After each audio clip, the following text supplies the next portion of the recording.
Everyone, welcome back to my channel. সবাই কেমন আছো? আশা করছি সবাই খুব ভালো আছো, আমিও ভালো আছি। তো সকালবেলায় উঠে মা একটা কাজ হাতে ধরিয়ে দিয়েছে, এই যে আলু কাটছি এবং একটা রান্না হবে। সেই রান্নার রেসিপিটা তোমাদের সাথে শেয়ার করি না, বাট এটা করব কারণ আমার ফ্রেন্ডের মধ্যে অনেকে এটা পছন্দ করতো। যখন আমি স্কুল লাইফে পড়তাম তখন জিজ্ঞাসা করতো যে কী করে করিস, তোমাদের সাথে শেয়ার করবো। তো আলু কেটে নিচ্ছি, আলুগুলো ছাড়িয়ে দিয়ে আরও অনেক সবজি মা রান্না করবে, তো মাকে ছাড়িয়ে দিতে হবে। আর আজকে তো তাড়াহুড়ো আছে।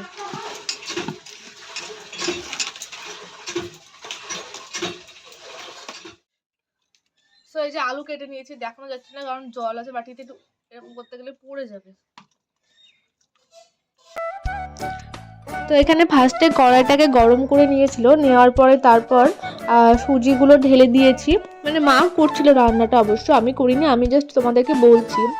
আমরা এখানে 3 প্যাকেট সুজি নিয়েছিলাম, তোমরা তোমাদের ইচ্ছা মতো নিতে পারো সুজি, মানে যার যেরকম পরিমাণ দরকার সে সেরকম নিতে পারো। আমাদের যেহেতু বড় ফ্যামিলি, তাই 3 প্যাকেট না হলে চলবে না, তাই 3 প্যাকেট নেওয়া হয়েছিল।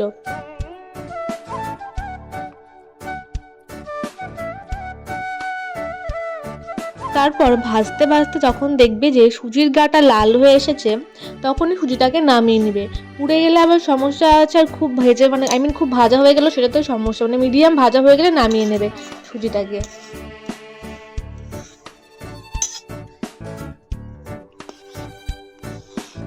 নেক্সট কড়াইটাকে গরম করে নেওয়ার পর তার মধ্যে সামান্য পরিমাণ তেল দিয়ে, তার মধ্যে একটু কালো জিরে দিয়ে কুচোনো আলুগুলো আগেই কুচিয়ে রেখেছিলাম, এবং সেই কুচোনো আলুগুলো তেলের মধ্যে দিয়ে ভালো মতো ভেজে নিতে হবে।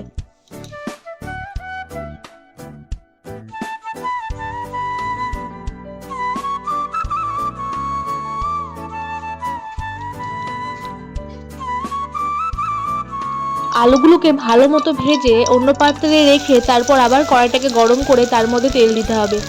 আমরা এখানে সরষের তেল এবং সাদা তেল দুটো ইউজ করেছিলাম, এবার তোমরা তোমাদের ইচ্ছা মতো তেল ইউজ করতে পারো। তেলটা গরম হয়ে গেলে তার মধ্যে কুচনো পেঁয়াজ দিতে হবে, তারপর দিতে হবে শুকনো লঙ্কা, তারপর আদা কুচি দিয়ে ভালো করে নাড়তে হবে। যতক্ষণ না পেঁয়াজটা ব্রাউন কালারের হয়ে আসছে ততক্ষণ ভাজতে হবে।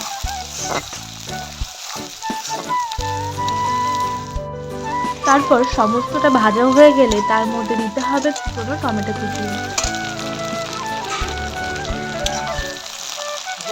এবং এটাকে আবারও ভালো মতো সবগুলো একসাথে ভেজে নিতে হবে। নেক্সট সম্পূর্ণটা ভালোভাবে ভাজা হয়ে গেলে তার মধ্যে আগে থেকে ভেজে রাখা লাল লাল করে সুজিটা এর মধ্যে দিয়ে দিতে হবে। আমি ক্লিপটা নিতে পারিনি কারণ মা ভুলবশত আগে ঢেলে দিয়েছিল সুজিটা। যাই হোক না কেন, তোমরা সমস্তটা ভালো মতো ভাজা হয়ে গেলে তারপরে সুজিটা দিও। সুজিটা দেওয়ার পরে কিছুক্ষণ নাড়াচাড়া করে সামান্য পরিমাণ জল দিয়ে ঢাকা দিতে হবে। তারপর আমি ভাবলাম যতক্ষণ সুজিটা ঢাকা আছে ততক্ষণ মায়ের সবজিটা কেটে দিই, কারণ মা তো রান্না করবে। এই জন্য আমি আর বোন মিলে সবজি কাটছিলাম। এদিকে আমি বাঁধাকপি কাটছিলাম, ওদিকে বোন ওদিকে কিছু একটা কাটছিল, বাট আমি সেটা খেয়াল করিনি। তারপর 5 মিনিট ঢাকা দেওয়ার পরে ঢাকাটা সরিয়ে দিতে হবে, এবং তোমরাও যেটা বুঝতে পারবে যে সুজিটা সামান্য পরিমাণ হলো বেড়েছে, এবং তার মধ্যে কুচনো যে আগে থেকে ভেজে রাখা আলুটা ঢেলে দিতে হবে। হ্যাঁ, আলুটা আগেও দেওয়া যায়, বাট যেহেতু এটা নতুন আলু তাই আমরা এখন দিয়েছি, কারণ আগে থেকে দিয়ে ঢাকা দিয়ে রাখলে সেটা গলে যেতে পারে। তাই মা বললো যে এটা লাস্টেই দিই।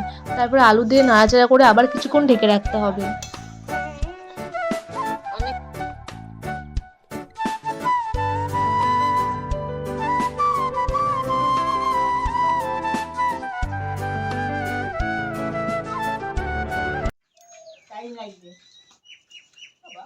তো গাইস, মা আমাকে এই যে একটু করে চাখতে দিল লবণ, হলুদ ঠিক হয়েছে কিনা।